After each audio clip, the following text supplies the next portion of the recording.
Welcome to the Program Pod, a national award-winning program on the RCBC Podcast Network, which takes a deep dive into the programs offered at RCBC through different perspectives of students, faculty, and employers. Welcome back. It's been a while, actually. Probably since the last commencement. Been a little busy taking care of the website. It's Jay Varga, your fantastic award-winning host, which actually, hey, we just got another second national award for this program pod, which we talked to some students, faculties, sometimes employers going into particular programs. But the commencement coverage a little bit more special. It's the all culmination of to where we are and why we do what we do here at RCBC, aka Rowan College at Burlington County, as we are gearing up for the spring 2025 commencement. I have my President Award winner. I have my valedictorians who are getting their speeches practicing and getting them ready to get on the stage and have the actual commencement itself. And then we'll hear them live on the stage doing their speeches. We'll hear from hopefully some students and other people. But what we're doing now is we're going to be sitting down with one of our student speakers, valedictorian Nakul Mittal. Hey, how are you? How you doing, man? Good. Yeah? Good. How you feeling? You ready to go speak in front of your peers? Yes, I am. I feel very excited. I mean, I was always manifesting this day, and I still remember the day I got my email that I can be one of the speaker. Yep. And I remember I told my family about it, that I might be the speaker, and then getting over here, like a week left to be the speaker finally. Yeah, now it's all here. And speaker for the STEM class, correct? Yes, that's correct. Yes, because that is where your major is what? Computer science. Okay, computer science, which, that's obviously a very, I love that degree. It's something I kind of wish I was kind of getting into, which I get to speak with you at the student research stuff, which kind of working some of that computer science education into your platform. Actually, why don't you talk about it now since we are here? What was your student research project? You want to touch on that before we talk about the speech part of everything. Yeah. So it's not completed yet, like it's still undergoing. So it's not like it would be done in a semester or something. It would take a long time. So basically, we are using this online platform named Character AI, building our own character with the help of that. And right now we are focusing on creating two different characters at the moment, which is like the vice president, which we want to implement in the RCBC in the near future. Yep. That could help actually students deal with certain doubts, like high tuition fees maybe, or maybe they are confused with what subject should they take in the next upcoming semester, anything like that. Okay. Also, It's an character AI, he said, right? yeah, that's an online platform. Even you can make your own character there. Maybe you Okay. can make a friend, not just any student or something. You can make a friend, maybe some celebrity or something like that. Sure. Additionally, we are also looking forward to make a professional teacher assistant, which actually teachers can implement into the class. And we will be doing this over this summer. I know I'm graduating, but we'll be still working on this project entire summer. Dr. Tate is the STEM dean. Yep. My faculty Dr. advisor. Tate is awesome. Yep. Yeah, he is.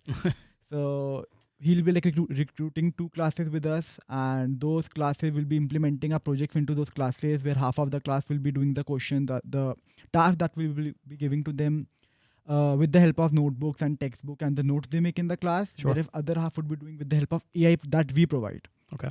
So the ultimate motive of creating this thing is actually to find how AI can be helpful.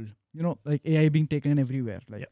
You name it everywhere. Every day new AI model is being launched. So it's really risky, and it's kind of risk the future, because being a computer science graduate, I myself use AI a lot. Maybe I'm coding in Python and I found an error. Earlier I used to actually go through my entire code line by line and actually try to look where I get the syntax error from. But now I just copy paste into ChatGPT and get the entire thing done. Yeah, I'm seeing that a lot. So yeah, so we just wanted to make sure that professors know what their students are using. So the way they can use our character model would be better for the professors, because they know what they're using it. Sure. And those character models will be built in such a way they don't get the exact answers. They'll be given the steps how to actually do it. Yeah, so it's basically that thing. You're giving me flashbacks from my coding. I had minimal coding days, more like HTML. But when I was doing stuff for my RSS feeds and uploading some of my original podcast was going through RSS feeds and had to hard code, for iTunes XML files. And, people that are listening kind of maybe we're getting a little too deep for them. But I would either put like a period or a space would be missing, right? And then you have to go line by line. I'm like, where? Because I was copying and pasting my code, right? Exactly. But I'm changing out one little like a URL or like MP3 file or something, and that one little space would wreck the whole code, right? Exactly. And then it wouldn't sync up to iTunes, and then you're sitting there going through that. But I have noticed some AI assistance now with some of that coding and stuff too. Because we were talking off site when I was looking at your student research project, because I'm starting to use it just for like landscaping concepts, right? You dump your thoughts into some of the AI and stuff, but this character assistant program you guys are working on, it's pretty incredible. Now you said, it's not going to be available till at least October, I think you were saying, right? But are you going to still help them out throughout the summer too? So we are testing it throughout the summer. Okay. So while our research we have to conduct on humans, right? The students. So we are waiting for the IRB approval, the International Research Board. Okay. So as soon as we get that, we'll be recruiting the classes and we'll be start implementing onto them, because that's what we are assuming it will be helping us. Yep. We're not sure. That is what we are conducting the research about. Okay. All right. Yeah.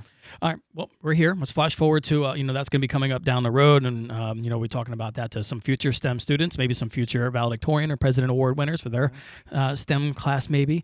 But you're here. What made you decide you wanted to go speak in front of your class? Because I know, especially out of STEM, I always joke about it, a little more introverts, right? Yeah. To go out there and speak in front of all your classmates and stuff. Why did you decide to do and apply for it? So when I first came to USA, I always knew back in my mind that I don't want to miss even a single opportunity I can actually get to find out about myself. Okay. And I also talked in my interview when I was having it for this position, that when I came to USA, I was more like an introvert kind of a guy. And when did you come to the US? So USA, I landed on 24th of August 2023. But Okay. I went to Ryder at that time. Okay. So for a semester, I was at Ryder. But there I didn't had I had friends, but all of them were Indian. So I had my mother language Hindi with them. So I was comfortable in that. Sure. But when I come to English, I was more like an introvert guy because I don't know how to start or something like that. Yep. I came to RCBC, I just had one Indian friend, which kind of helped me out because I started making friends from other culture, other backgrounds, different backgrounds. And then I shifted towards an ambivert kind of a guy. I started to express myself, maybe hang out with them, talk to them, know about them, tell myself about to them. Sure. So it kind of made me feel that. And I remember, I didn't knew that I could actually be one of the speaker. But then I got a mail, as I mentioned, from Ashley that, hey, your GPA is 3.5, above 3.5, so you can you qualify. Yeah. Yep. Mm-hmm. And I did a research about them. I wrote back to her, it's a great opportunity. And I did everything I could. And then I filled the form. And I didn't know that President Award and the speaker is the same thing. But I wrote to Ashley about the President Award also, and then she told me about that. Those were the same thing. If you win the President Award, you are the speaker, or vice versa. And then I knew, I'm not missing that opportunity no matter what. And also, since I'm an international student, I tried my mom to get here for my graduation, but all the visa deadlines and all the delays in getting dates, she couldn't come. Yep. So I felt like this could be a great opportunity to actually show her that, yeah, I am doing good with my studies, with all the myths that students go out there and don't actually study, but kind of go here and there because you don't have the stick of your parents on your head being an Indian. Yeah, right. So yeah, that is the kind. Also, I feel like I could express myself onto the stage and maybe I could motivate at least one or two about my journey that I feel I started from ground zero. Yep. I didn't study anything for like a year, but still I'm here graduating with a great GPA, like 4.2 exactly. Yeah. So yeah. And she's gonna be able to watch you for the, we have the live YouTube stream, Yes. not extreme, but live YouTube stream. And, that's where you're gonna have your speech and go broadcast to the world, and then it'll be archived so she can watch it all the time, saying, that's my son, that's my son, exactly. all the time. I know that's what my mom would be doing and stuff too. So, so obviously your computer science, has that been your thing the whole time? You always been a computer guy? No. To be honest, when I was a kid, I was more fascinated. Wasn't ready for that. So I'll be honest, when I was like in second grade, I wanted to be a footballer. Okay. Because I played really good football. Well, what kind of football? Because from India, Indian is it football, so soccer. soccer? American Okay, yes. soccer, That's what I want to clarify. Yeah, Okay, no, that's Yep. good. So American soccer. Yep. But I grew up, I realized I am not that good. Yep. Then I wanted to be a mechanical engineer because I was fascinated by the cars and stuff. Nice. But then I realized I was not fascinated in building the cars. I was just fascinated by driving the expensive ones. Aren't we all? Yeah. So to buy the expensive one, you need money, right? Yeah, all right. And when I figured out the easiest way to get money is getting into computer science. The only motive of my coming into computer science is to get money, lot of money. Yeah. Get my dream car, dream house, and build my own business eventually. That's a because- great plan right there. Yeah, I played American soccer Oh, nice. all the way up, through college and everything else, even up until COVID, and then I blew out my knee and ACL, PCL, meniscus, shredded all, and planted my foot, and I turned, my foot stayed there, my knee just whole popped, gave out and stuff, and I'm like, yeah, I think soccer's over and stuff too. But I made a decision similar to yours when I was back in school. I was really into radio broadcasting, hence we're doing some podcast stuff, right? But I was trying to go into Philadelphia to go be a on-air DJ and producer and stuff too, but I was trying to play soccer at the same time, and I had to make that sacrifice. And I'm like, and at the time, Philadelphia didn't have the union at the time, right, for MLS, right? And if you really wanted to go play soccer, you had to go to Europe because that's that's where the real pros play, right? Exactly. Like that's football. Like, but I even though I thought I was good and I was fast and everything else too, there's always going to be someone faster or stronger or whatever too. And were my chances going to be greater to go be a professional soccer or football player, right? Or go into radio broadcasting. So I had to sacrifice more of the soccer time and got more into the radio club and went and did that. So I feel you on that. And then hopefully, you can just go watch it, and I can yell at people on the TV, playing and doing that stuff, and play the rec league. But now that's all over with. Now I'm trying to pass it on to my daughter, I guess, and get her. But I still play soccer sometimes. Yeah. Remember I mentioned I have friends that rider. Yeah. We are crazy, you would say. But during the time winter, we should play it right now. Like temperature is perfect to play football right now. Sure. So soccer right now, but we play volleyball right now. Okay. But during the entire winter, we were playing soccer in the night at Rider University, their football field. And we started at 11 p.m. in the night and we played until 2 a.m. Wow. Yeah, to have that energy again. More like it was like temperature crisis because I remember the last day we played, it was like really cold. The temperature that day was -7 degrees Celsius and it felt like -11 degrees Celsius. And the reason we stopped playing after that, because our ball went on the rider's leg and it was completely frozen.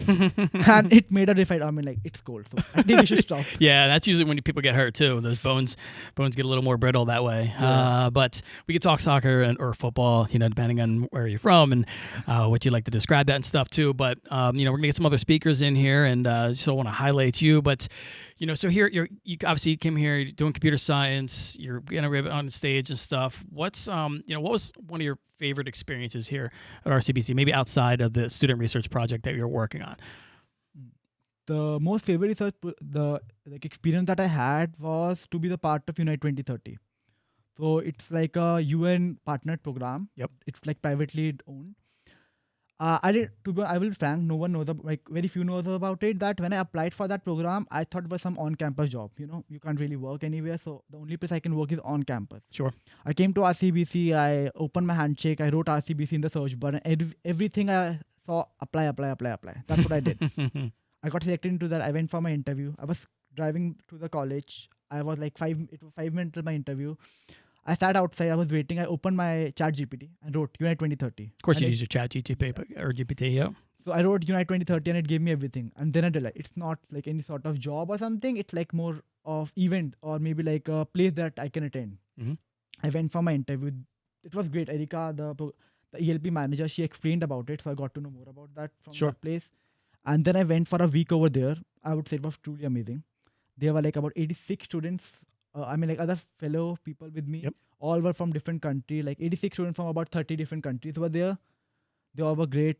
And one thing that I like most, that actually changed my perspective a bit, earlier I was more like just running towards money. But there I saw every single one, none of them was running towards the money. They were actually running towards helping the community grow. Yep. They were running towards making the place better for living. Yep. So from there, I had that value in my mind back. Not much, like money still overpowers everything. Yep. But I still know that I do know. Eventually, when I get a good chunk of money, I want to contribute something towards the earth or maybe towards the people to help them out. Love hearing that.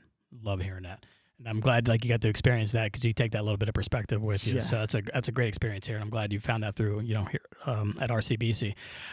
So. What's next? Where are you going? What are you doing? I'm going to Rider back. Going back to Rider? Yeah. Of course. You're going to play soccer over there? Yeah, we'll play.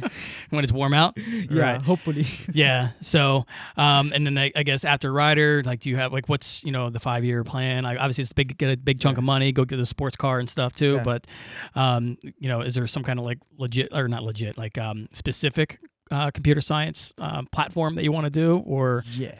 So after that, I want to start doing my job, save some money, Sure. and eventually I want to get into like my PhD degree, either in AI or robotics. Okay. Oh, AI being the hot topic, that's Sure. the reason. yep, for now. And robotics, something that has always been fascinating me. So Okay. those are the two things I'm looking forward to. But I want to do a PhD. Yep. Into it, I don't want to go for masters because I feel like that's not waste of time, but it would be a smarter decision for me to do a PhD. Sure. Because eventually doing a master's would take me about 2.5 years, and PhD could be done like doing a part-time PhD would take me about 5 years.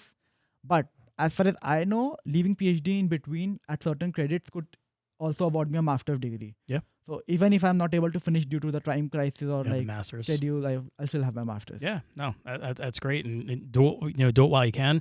But the good thing is too is not being locked into something, because who knows in the next couple of years, like technology obviously is always changing too, right? So you don't know what's something that's new and exciting that it's going to draw your attention to for that, and exploring that. But computer science, computers, that's definitely where it's at. So, but before we wrap it up, right? Because again, we're going to get some of the other speakers in here, and we're doing our stories. This was this commencement week and leading up here for spring 2025 commencement at RCBC. But, can you give us like a little of we say it like in radio, like a teaser or something like that? Like you're speaking to your fellow classmates. If there's one important message you want to share with your fellow classmates, or all those graduating for 2025, what would you like to say to them? So I always say this to inspire everyone out. It's not mine, I read it somewhere. So I'll give that example to you, like to everyone. So imagine you all are like having $86,400 with you, and you suddenly laughed about like you are walking on to the New York streets and someone stole about like $200 from you. Will you be mad like for losing the $200? Will you? No, exactly. So similarly, in a day we are having about 86,400 seconds, and often, like not often, like every time I would say, even I sometimes. Maybe like I would have a bad day or like a minute or two, maybe got a bad news or something like that. I would like ruin my entire day for that. So where I was losing $200, I still have $86,200. I was happy about it, right? I didn't lost all of it. Yep. So exactly in a life, if we are losing about 60 seconds, 120 seconds, or maybe 600 seconds, we should not ruin our remaining 80,000 seconds or whatsoever time is left. So that is one thing. And giving up is not who we are, to be honest. Even if you failed, you are meant to fail to learn something. Yes. I'm a hardcore believer in that, and I used to teach my students all the time when I was teaching here, and it was something that was passed on to me. Yeah. Don't be afraid to fail, right? Exactly. I mean, failure, you don't learn until you fail, because if you want to get everything in the first go, I mean, you won't have a value of it. I feel like if my visa would have been approved in the first attempt when I applied for RCBC on like November 1, I don't think I would be sitting here because my life would be completely different. So everything has a reason to happen. Everything has time when it comes, and it will come for you. You have to just keep working for it. So that's what it is. Okay. Well, I love it. And one last thing, I literally just noticed you're wearing a Cardinals hat. St. Louis Cardinals right there up top. You're a fan, just like the logo? My sister gifted me. She went to Illinois and she gifted me this out, and I was having okay, I'll also reveal one thing out. It's my birthday today. Okay, happy birthday. Thank you. Yes. So I just was looking for my outfit, and I had this white shirt, so I was like, white cap would go with it. Yeah, you're like me, matching the outfits and everything else. But we got to get you some Phillies gear, which rumor has it there's going to be something Phillies related going on here at our commencement too. So we're going to stay tuned and find out for that. But again, Nakul, congratulations on your achievements here. It's great to see. I'm wishing you nothing but the best in the next chapters and everything else. I know you're going to go out there and crush it. I'm looking forward to seeing how this AI platform works out for you guys with this character stuff kind of going on too. So we want to say hi to Mom too, by the way, while you're here. Yeah. Go ahead. Hey Mom, thank you for always supporting me. I know you would be listening to it. You would understand. You're not good in English, but I know my sister would explain you everything out. You can say it in your language if you like. Thank you, आपने इतना support किया. I'll always make sure I make you feel proud. Thank you. There you go. Awesome stuff. All right, cool. Again, congrats, and looking forward to hearing you up on the big stage. Yep, definitely. All right. Definitely. All right. Good job.